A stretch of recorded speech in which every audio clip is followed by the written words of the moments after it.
This is the Good Neighbor Podcast, the place where local businesses and neighbors come together. Here's your host, Jeff Gardner. Welcome to another episode of the Good Neighbor Podcast. Today we have another good neighbor on, Courtney Taylor of Horseshoe Valley Fitness. Courtney, welcome to the show. Thank you very much. I'm looking forward to it because our lovely, fantastic, I hope she listens to this because I'm really sucking up right now, getting some brownie points. Office manager Shannon Russell, who is just a phenomenal human being, recommended you, and she knows I love fitness. She knows probably too much about my life, but we see you guys online. We see what you're doing there. We just love fitness. I just think it's one of the most impactful things on a human's life.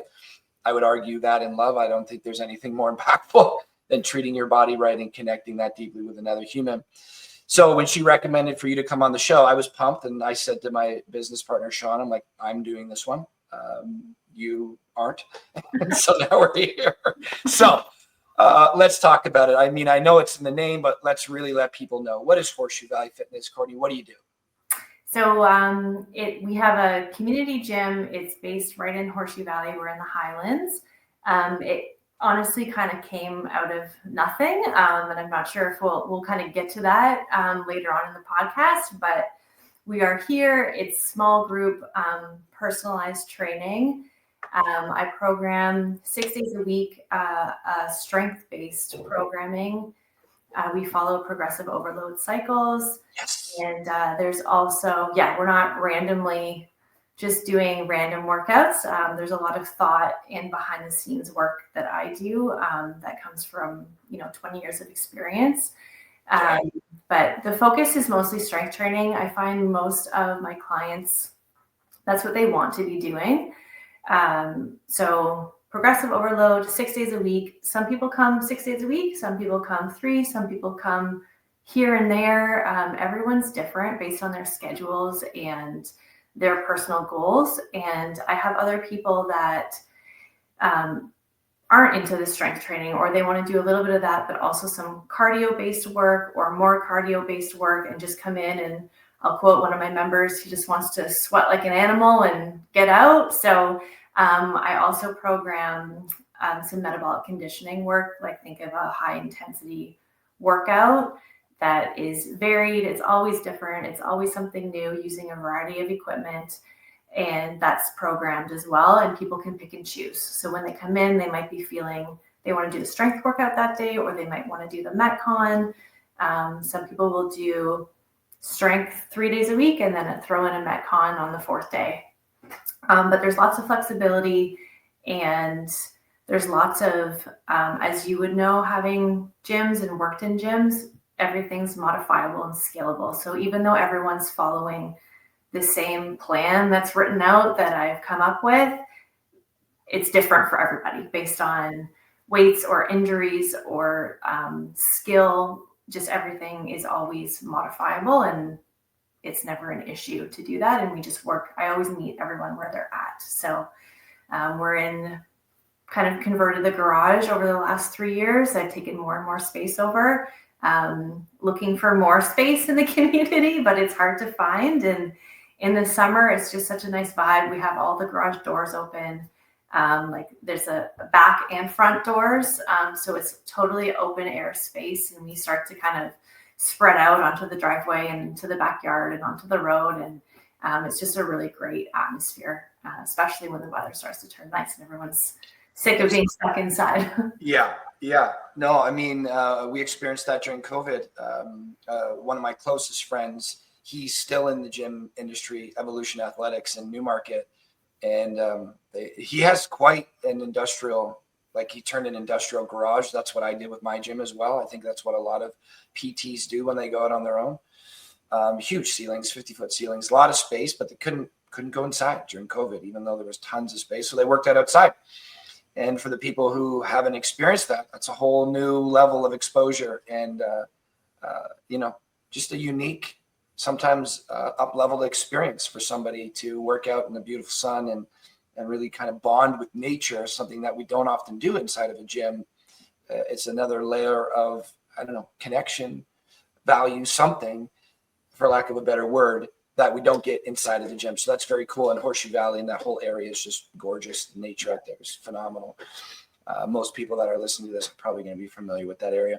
So before we move on, I want to first paint the picture for the person that's interested but hasn't come yet, the person that's interested in fitness and maybe considering this as an option. And then I just want to touch on real quickly what strength training is to you, because it's something in my mind, in your mind, but it may be something different to the person who hasn't delved into the world of fitness yet, what that means.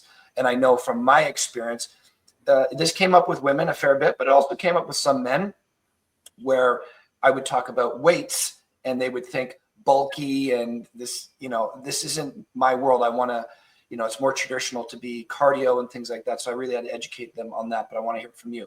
So before we do that, let's paint a picture. So when do you open?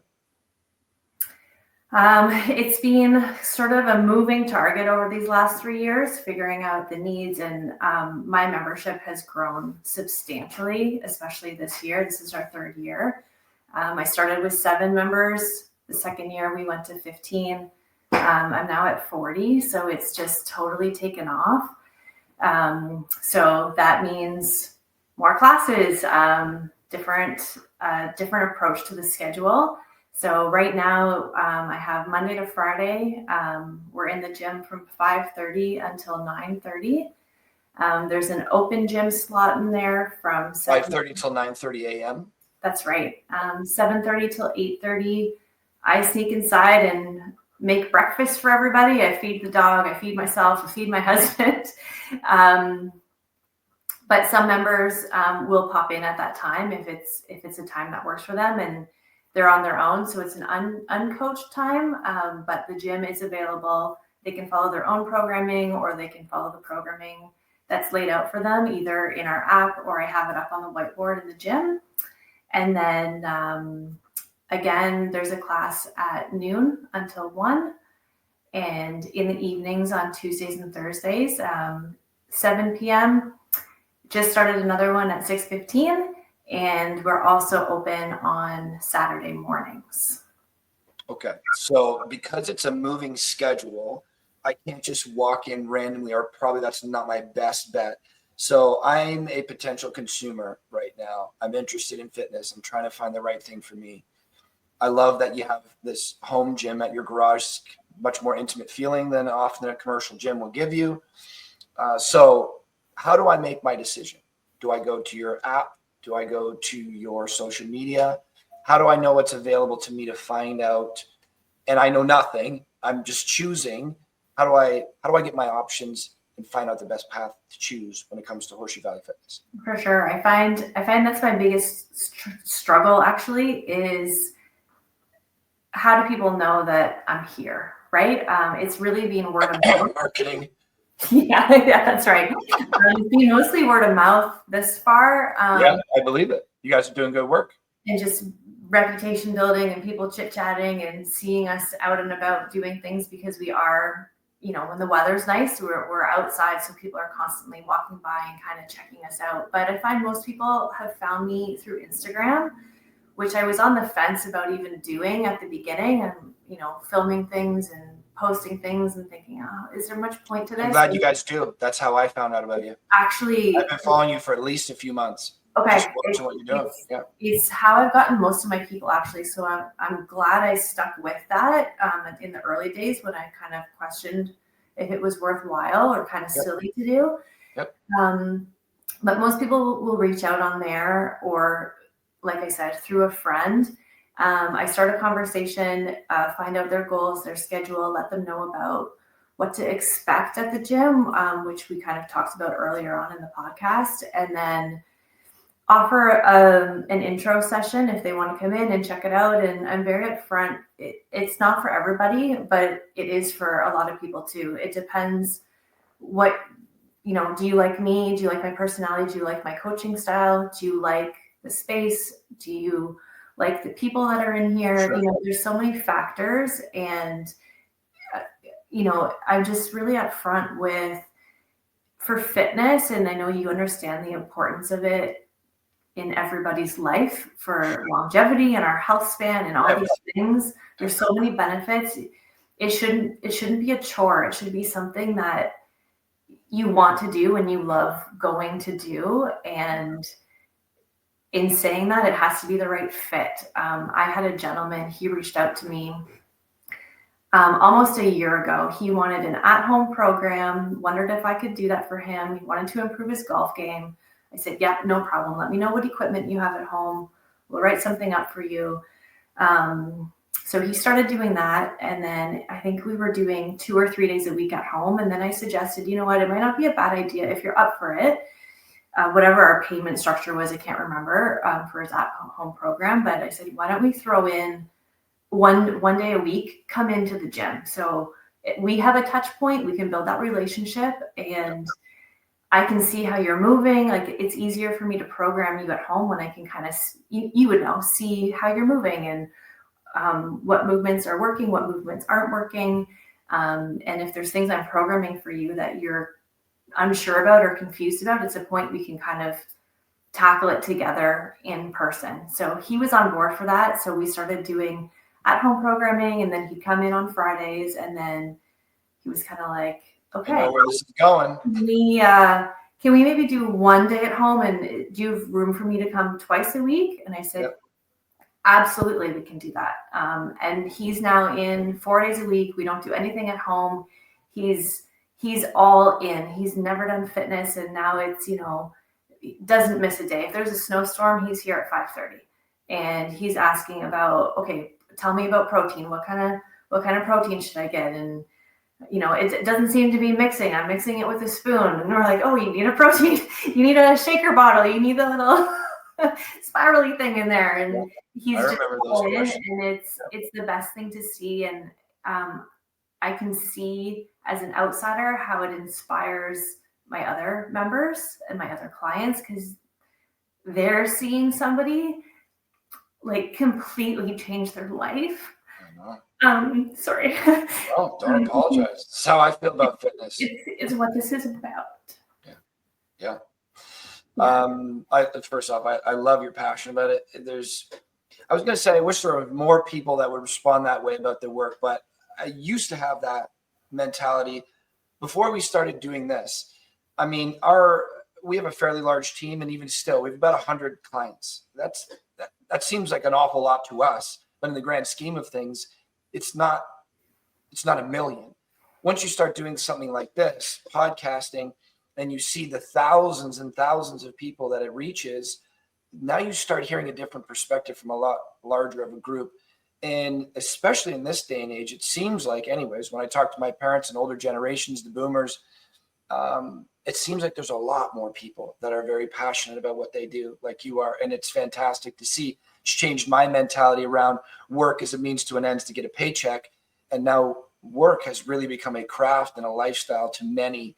And that's just a fantastic place to be. If people tear up because they think about the impact they're having on their world, I think they're doing something right. So kudos to you for that. I love that it's health and fitness. It really is my thing. I don't think there's any part of your life that health doesn't touch.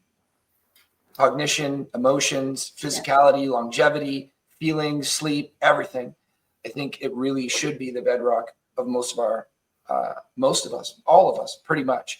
So let's come back to this a little bit more. I just want to paint a really clear picture. So you got different classes. Let's get through this, because I want to get to a few more questions, but I just want to paint this. So let's try to get through this somewhat quickly. Can you do one-on-one? Can I? Do you? Sorry, that's a better question. Do you? No, I find for me, this has never been my full-time thing. It's been a journey to get here. It's always been a side passion. I do it for fun. Always. I left a career to come and start a gym for myself here, basically, and it's turned into something else. But the goal has always been to provide fitness and an opportunity for fitness for the most amount of people that's affordable.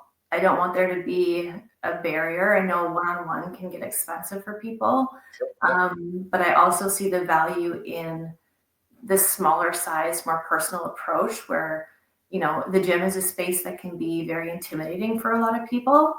And I find I've just kind of found the magic for myself and the clients that I have is the small group, which keeps the cost affordable, but also provides that one-on-one attention, just not exactly one-on-one. And also just there's some camaraderie there and there's community building that you don't get with the one-on-one. So that's kind of been the niche that I've found works the best for myself and my clientele. Beautiful. So, okay. So classes are the main focus. I think you were saying before there's open gym as well. So can I just come there and work out on my own? If I just want to get in, bang out 45 minutes and out, is that a possibility? Yes. If you are a member and I trust you because it is my house, like, Yep. you know what I mean? It's my house, it's my backyard. So as we're talking, I have a member in there right now, but I've been around since the beginning and she has the code and she knows what she's doing. And if it was your first couple of days and neither of us were that confident that you're Sure. good on your own, I feel most people have a good sense if they're good on their own or not. Yeah, absolutely. Okay. So then so far in my head, I'm the consumer, know nothing about this. So far I've gathered I can do classes. At some point, once that relationship is built, I can potentially come on my own as well. So how do I pay? Is there a membership fee for one or the other? Is there just one membership fee and I get classes and open gym time? How does that work? Yeah, we just do class passes. So Okay. I have a bunch of options. The more you come, the cheaper it gets. Sure. The most expensive pass is 10 passes for $200. So it's 20 a class. Yep. And all the passes from there just get less and less. So so I don't pay a monthly. I just pay per class, and I can buy as many classes as I want. The more I buy, the less it gets. Yeah, you would buy a package. Your package expires in 30 days. So you kind of have to have a little bit of an idea how often you would think you're coming. Okay. And if you run out before your 30 days or like when you're out, you just purchase more and you just carry on. We have an app where people will sign up for their class times. They can cancel, they can go on wait lists. There's a big community piece as well. We have a social group in the app and there's lots we're doing outside of the gym as well to build community. It's not just about fitness. I love that you guys built an app for this. I love how this was a side hobby that I had to do fitness because I love it for myself and others. And now it's turned into a business. You actually have an app for it, whereas most gyms that are doing well probably should. I quit my job and I had always done training on the side, going way back, but I quit my job. I was a full-time middle school teacher, guidance counselor. I worked at a private school in King City for over 10 years. And then which one? Country Day School. Get out of here. It's like 10 minutes down the road from me. Yeah. So I worked there forever, always did fitness on the side. I ran there used to be a company called Booty Camp Fitness way back in the day. They were across Canada. They had a bunch of different locations. Their instructors had a location that they kind of had the free reign of. So at that time I had the Markham, Ontario location. And then I also acquired the Bowmanville location. Like you bought them, you were the owner. Not a franchise, but those were my location areas. And I was in charge of, finding the space, programming, communication with members, but think of it franchisee, but not buying a location. They went out of business. You ran operations on those. Yeah, exactly. They went out of business and then they said, you know what, whatever clients you have, there's no non-compete. Just if you want to continue on, continue on. I was teaching full time at that time. So I started doing a little bit of that in my basement because some of my clients were like, we don't want to go somewhere else. Like still do something with us. Please. The relationship, right? Once they're with you, they're with you forever. Totally. And I was working at our CrossFit gym and I started a Metcon non-barbell class for them. It started women only, and then it was popular, so it became co-ed. I was coaching at the local community center, like before and after my workday at school and on the weekends. And then I left teaching. My husband and I moved up here in Horseshoe Valley. didn't really have anything for myself anymore. We didn't have any friends in the area. When did you move here? Why? When? When? The fall of 2021. Oh, okay. Wow. Yeah. Okay. We don't have kids, so we were finding as adults, it's hard to make friends and build connections. And this all started very selfishly. We had some equipment. I said, okay, let's put it in the garage. I'm going to have half the garage. Neither my husband or I wanted to drive into Barrie or Aurelia. So we said, okay, we'll work out here. Maybe some neighbors will come work out here and we can make some friends. And that's kind of how it started. And I love it. We're doing farmer carries and sled pushes on the road, and people start coming by and start asking or see us out on the driveway rowing. And I'm like, okay, maybe there's something here, and maybe there's something, I left a 10-year career where I was connected to people, and it was all relational as guidance counselor. And I was really missing that piece in my life. So I did my biggest pet peeve. I hate getting those door flyers on my door, but I made a bunch of them and I walked around our neighborhood for like 2 months hanging door things, because I thought, how else is anybody going to know that I'm here? And that was it. And then my husband had. And hold on, before we go on, we need to make this point. You hated them, and then you made them. They worked. Did they produce any results? They worked. I know. They worked. Oh my God, I love it. I know. And then my husband had a sports car on the other side of the garage. And I said, I don't want to look at it when I'm working out. I don't want other people to have to look at it. Can we put some curtains or something? So like I said, he's my behind the scenes guy. He put up curtains. And then after a year, we were having breakfast one morning and he kind of said, do you think if the car wasn't in there, could you get maybe a couple more people? Like, do you think you could have a class of 3 or 4 people? And I said, not a problem. We can, it's not a problem. I can do that. And he's like, okay. And then a couple of months went by. And then one morning he said, you know what? Why don't we go today and get some gym mats? Like, we got those horse stall thick mats. Mm-hmm. I was like, oh, really? He's like, yep, I'm going to park the car out. We'll get some mats. We'll clean it all up. And that was it. I had the whole gym from then on. So, I love it. Yeah. I love that it started off I'm just trying to meet my needs. I need some friends. Let's build something to make friends. It was totally selfish. And now it's just, it's brought so many people together.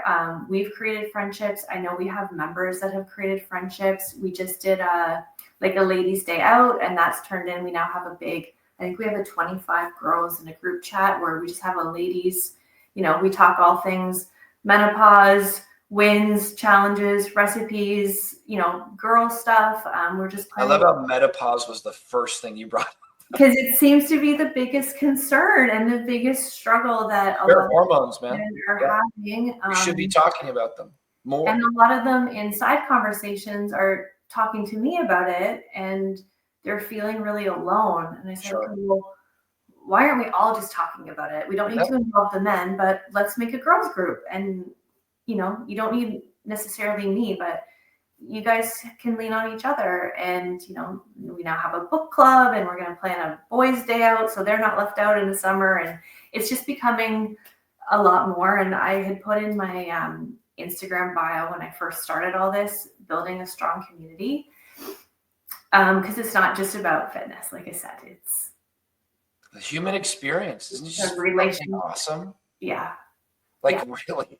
When people connect, it's just the most fulfilling thing. This is why, when I came from the fitness world, it was obvious to people, yes, health important, all that. But marketing to business owners, they get it. To most people, they're like, commercials, I'd rather not watch them. Door flyers, these things, magazines, Facebook ads, that kind of stuff. So there's one perception out there. It's like the world would be better without it. Could be thought. And there's some logic to that. But then we think about what it's actually doing. And the way we try to do it, I think the way the best out there do it is it's sharing a story between one human and another or a group of humans. And that's how they come together to connect, is through storytelling, emotionally giving each other themselves to build this fantastic community. And that's why we put together this podcast. It's so fulfilling just to connect, really, no agenda, connect with another human being through one thing. Let's call it through business. And then it leads to a WhatsApp chat and then a bachelor party. And then I say that because it's happening in 16 days for us. Our wedding planner client booked it. My business partner who I met through business, now my best friend. Now we're going to, like these things happen when you deeply connect with another human being. You started it because you ultimately wanted a group for yourself. So you provided fitness as the kind of the hook to bring people in, like-minded individuals, people that probably have similar philosophies and lifestyles to you, these unique puzzle pieces coming together. And that brings you to tears that it's provided so much value in your life. The magic of being human. I think it's just amazing. And, I find it interesting, even amongst clients, I get to learn what brings everybody to the gym. Oh, yeah. And as you know, so much ranges. It ranges. Everyone's story is so different about why they're there, why they keep coming. Some are so motivational. Some are so sad. Some are just, I know I need to do it. I don't like being here, but I know I need to do it. Like, it's just, the range is huge. And then some probably just come for you. I bet you there's truth to that. I just want to keep hanging around Courtney. I'm sure of it. Yes, I think that's part of it too. And, the same thing is all these different people for all these different reasons have met here at the gym. And now they're doing hard things together. And whether, someone's using the barbell or someone's using the 10-pound weight, you're still both doing the same hard thing. Oh, yeah. Your own path. Mm-hmm. You've done it together with the same goal. I'm trying to make myself better. Mm-hmm. And that's very bonding for people. Oh, my God. It's what you get from being in the military, what you get from being in firefighting, what you get from being in sports, being cops, that camaraderie of we're going to have to struggle together. And it just connects human beings together almost like nothing else. I know for me, being an athlete, winning together feels amazing, but fighting a hard battle together seems like just that one moment can bond you for the foreseeable future. I found winning to be bonding as well, but not quite the same. When you've made it through a struggle together and you really had to give yourself over to that other person or to the collective, I can't do this on my own. I have to just trust and kind of surrender to this group. And then you find out that you're being kind of cradled and supported from this team.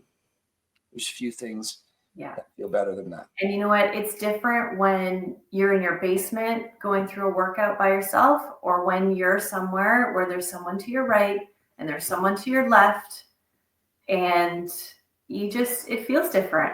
And you might work a little bit harder. Definitely. It's different. Social proof is incredibly powerful. The hive mind, if you will, accountability. Been going to the gym since I was 16. We're talking a little over 20 years now. And I know that if you say, I'll meet you at the gym at 4:00 today, the chances of me missing that are so slim. Something really major has to happen for me to break my commitment to you. Whereas even after all of these thousands of workouts, I will still break the commitment to myself easier than to you. Even though we've only met today, if you said, be at the gym tomorrow by 4 p.m., we just met. It's not like we've been bonded and best friends for years. I will still show up for you easier than I will for myself after all of this time. I don't know if we're hardwired for that, if that's a lack of discipline on my end, but it seems to be pretty common with most people. Accountability, the power of a group, there's just nothing like it, especially when they're moving the needle in a positive direction for their life. I, on the side, do counseling at an addictions facility, and I've certainly seen the power that the negative side that a group can produce. That's big as well.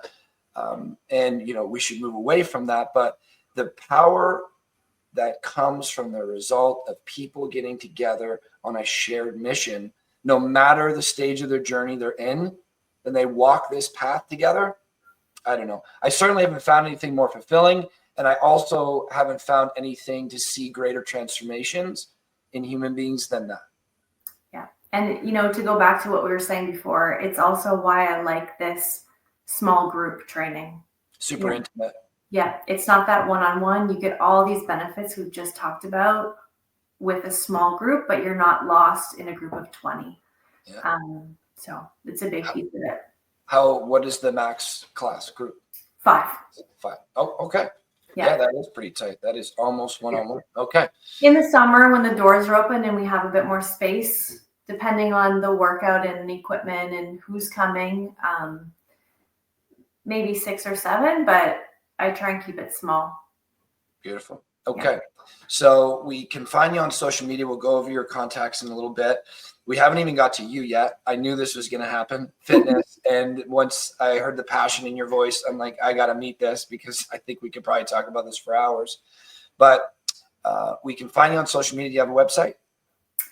I have a website, but it's old and not updated. And I mostly just use Instagram and email. Okay.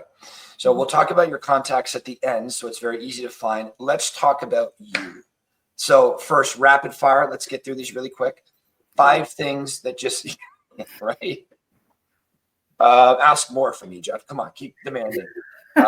This is what makes me nervous now. I'm on the spot. Rapid fire. 5 things that just light you up.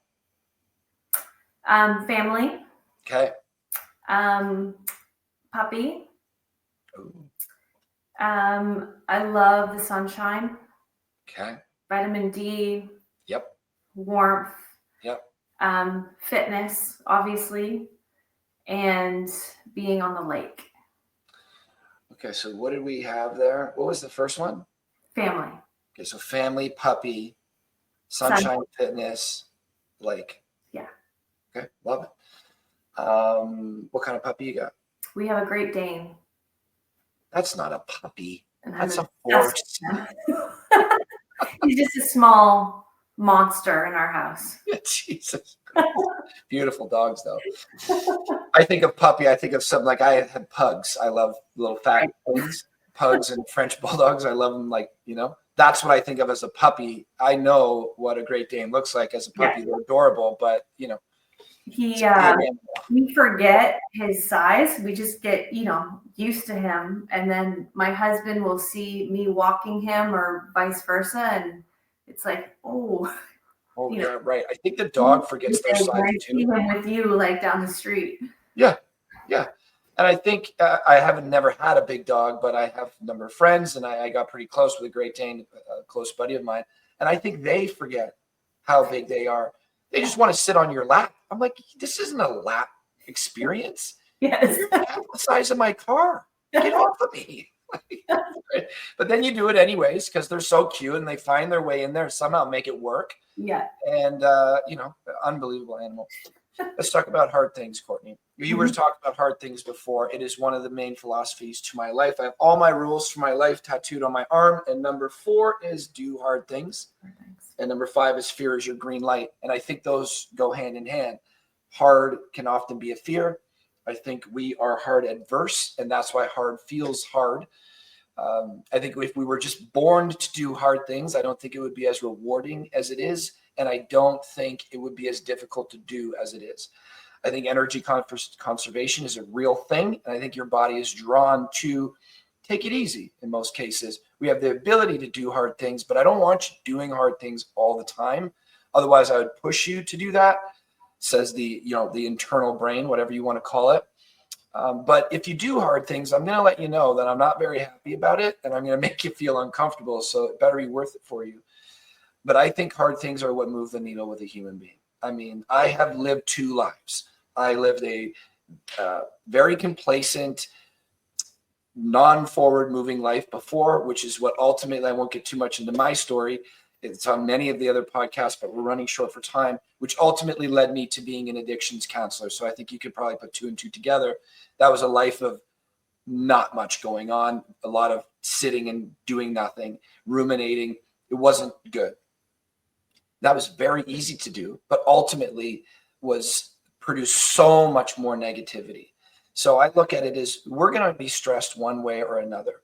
I can either pay for my stress up front by doing the hard things and getting this long-term contentment, fulfillment, self-satisfaction, pride, whatever you want to call it, or I can do the easy thing and constantly have this gloomy cloud over me that I never really fulfilled, constantly edgy, irritated. Maybe there's some anxiety, depression in there. So one way or another, I look at pain as objective. It's not good nor bad. I believe it really comes down to the individual's relationship with pain. How do you manipulate it? Are you using it or is it using you, type of thing? I feel like life puts these negative results upon you when you don't do what's right for you to get you out of that. And that's why sitting down on a couch for 10 hours a day doesn't feel good over time. We think it's the comfortable thing. We're seeking comfort in many cases. From my experience, certainly from the people at the addiction facility, what I've tried to help them through is what seems the easy thing will result in negative consequences that are 100 times worse than just going to the gym, than reading that book, than having that hard conversation with your spouse, than eating slightly less palatable food than McDonald's. A little bit of pain up front, long-term gain, a little bit of ease up front or comfort up front. It seems like the complete opposite path. So we talk about doing hard things a lot. It's in our articles, it's in our podcasts, part of my life. It goes wherever I go. And I think one of the things that's being talked about more, but still not enough, is sharing our human experience as close to reality as it is, which means if I were to tell you my whole story, you would know about the addiction, the depression, the negative circumstances, some questionable things law-wise, and you would know about the positive things and the indifferent things. You would know about all three buckets, and then it would be up to you to judge how you want to judge, connect with me how you want to connect with me. But if I just told you the positive, I'm leaving out so much, and I think I'm leaving out a great deal of value. I think the redemption story is hugely important. I think to share our struggles with each other often puts a mirror right in front of us. It's like I'm looking into a reflection. I relate with this person so much because life comes stock out of the box with struggle. I don't think any of us are getting by without some scrapes and bruises. And I do think, certainly from my experience, the people I follow, that struggle should be more celebrated, should be more rewarded. Just the fact that you got through it, whether you were forced or chosen to.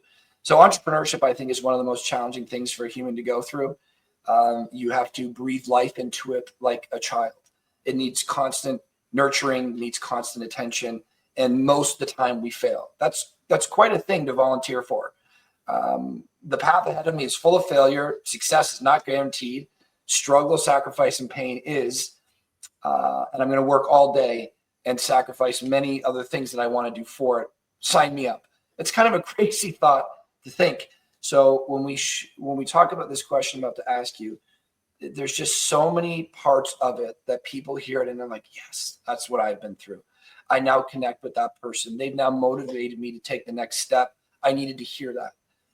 So we talk about the trials and tribulations of being a human. Essentially, you can go business, you can go personal, but it's essentially whatever you're comfortable with sharing. Talk about what would seem like through societal's lens, a downturn, a challenge in your life that you had to overcome, whether you were forced to, like COVID, for example, or you chose to identify this barrier and overcome it. And what did you learn from that? Like, what was the outcome of doing that very difficult thing that we've all had to go through, one way or another? I would say I was unfortunately put in a situation. I had an injury in 2013. I had shattered my arm and broken my wrist. Ooh. First time. I've never broken a bone. I've never been in the hospital, nothing. So I really went for it. And And it was devastating for me. At the time, I was right into CrossFit. It was my life, the community, the friends, the fitness. I had just started my teaching career. And like that, I couldn't do any of those things. I had a surgery. I was in a cast for, I want to say 2 to 3 months. I was off work for 2 to 3 months. My surgeon said, when you're out of this, your arm is permanently going to be stuck between 90 and 45 degrees, which for me at that time and my hobbies and my interests, Devastating. it was devastating. I was living on my own. I couldn't even push these fingers together. Is that the arm right there? Yes, it was my right arm. My right arm as well, of course. Couldn't brush my teeth. Like, it was terrible. And I had higher expectations for myself. And I'm like, no, I'm gonna get my range of motion back, like 100%. So I did all the rehab. I did all the things. I did all the research. I went above and beyond. My outlet has always been fitness, for my own mental health. And I was struggling with that because I couldn't do anything. I was on painkillers, like all of it. We have a very similar story. So I would go to the gym during class. I would sit on the bike. I would take my putty I had from physio, and my workout would be watching class and just manipulating my hand, getting my hand going again. And I'm happy to say I'm one of her best surgical cases. I have about 95% range of motion back in my arm. I can do all the things that I want to do. And I attribute it honestly to my hobbies. I had something in my life that I was so passionate about and I loved and was so important to me that was my motivation to do all the hard things I needed to do to make sure I could keep doing what I love to do. I remember I had a coach at the time that told me on those hard days, this is just a moment in time, when for me, it didn't feel that way. Like your whole life, right? Yeah. And that was great advice that stuck with me till today. And I think it's important for, I look back on it sometimes still, when I'm going through something difficult, or I share it with other people, that whatever you're going through, and as difficult as it is, it's a very small moment in the bigger picture, and there's ways to get through it. And hopefully people have those things that are so important to them that can be their motivator for doing what they need to do to get through. I love it. One of the lines that I keep close is, this too shall pass. My successes, my failures, all of it. It's like, this is just a grain of sand in the desert. Take from it something of value. And I think at least I say to myself, if I took something of value from it, you won the lesson. You passed the lesson, whether it was painful, whether it was joyful, whatever it was. If it's a success, don't let ego go to your head. That's the win there. That's the lesson in many cases. If it's a hardship, know that you can get through it, and maybe you learn something to avoid this again next time. Thank you for sharing that, number one. Of course. Yeah, I mean, people listening to that, I'm sure many people can relate. You pretty much just replicated my story back to me. How I got into being an addictions counselor, busted my leg, big bodybuilder.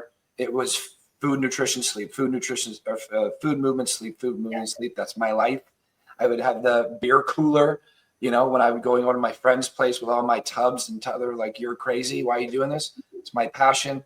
Now I have a broken leg, removable cast for like 9 months, cane, crutches, the whole thing, heavy painkillers, got super chubby. Yeah, lying there, did nothing, did not handle it the way you did. It took me about 3 years to get my head right and get back going again, start moving again. Unbelievable when life asks you to take a break and pivot to something that you don't want to do, how you respond. You responded well. It took me to get to your level of response a few years, but I'm sure many people have a similar example. It shows that when we love something, we'll continue to do it no matter what. So I love that your passion around health was foundational for you in that experience. Can I ask you real quickly, what did you learn about yourself through that? That I can do hard things, for sure. Right? Yeah. Oh, yeah, for sure. Hard And thing. anything hard that you're stuck in, it's not permanent. Yeah. It doesn't have to be permanent. Yeah, I mean, when we're promote, I don't know if you listen to Andrew Huberman and these types of guys, some great, powerful voices out there. They talk about doing hard things, and some people may take it to the extreme, like, do I need to be doing hard things all day? I mean, I guess you could. If that's the way you want to live how you want to live. But I certainly don't. I play vids, I relax, I read books, I hang out with my buddies, do things that, I eat crap food sometimes. But you in dosages, trying to find that harmony between things that maybe aren't the best for me, things that are really good for me, and keeping my sanity somewhere in there. Last couple questions for you, Courtney. First off, really enjoyed this conversation. Thank you for being so open with us. I think that's where the money is, the magic is when you're talking to another human. Impact has been, outside of fitness, and now more so, the main driver of my life. It really is my compass. That's why all of these are tattooed on there. The first two are 1,440. That's number one. That's the amount of minutes in a day. That's the first thing I want to be reminded of when I wake up in the morning, because even that's not guaranteed to me. But at least if I wake up that day, I know to a large degree I have 1,440 minutes to spend today. And tomorrow may not come. The next one is remember you will die. So it's like I may be youthful to some people, old to others, and very young to others, but that has nothing to do with how long I'm going to be here. I have no idea. I know I was stamped with an end date at the beginning, but I have no idea when that's going to come. So use it effectively. And how I do that is I focus on my impact. What is the ripple effect of me being on this planet? Essentially, I'm born, I die. What does the middle equate to if it were to be a formula? Would it be a net positive, a net negative, or completely indifferent? You made no difference at all. And that's the thing that keeps me awake. That's the thing that keeps me moving forward. And it is the most fascinating question that I get the privilege to ask other people is, what do they want their impact to be? So, Courtney, what would you like your impact to be? I think part of the career I had and where I'm at now, I've always been a helper at heart. And I hope that I'm helping people do hard things, learn that they can do hard things, build relationships, and just ultimately improve and better their lives for whatever their reasons are for doing that. Well said. How can we contact you? What's the best way to get in touch? The best way is on Instagram. My Instagram is at Horseshoe Valley _fitness. I also have an email. It's really easy. Just horseshoevalleyfitness@gmail.com. And then we go from there. Beautiful. It has been a pleasure talking to you. Love what you do. Love the inception of it. Love that this was this idea that kind of organically turned into its own monster that has provided so much joy to so many people. Great work. It's been a pleasure talking to you, Courtney. Thank you as well.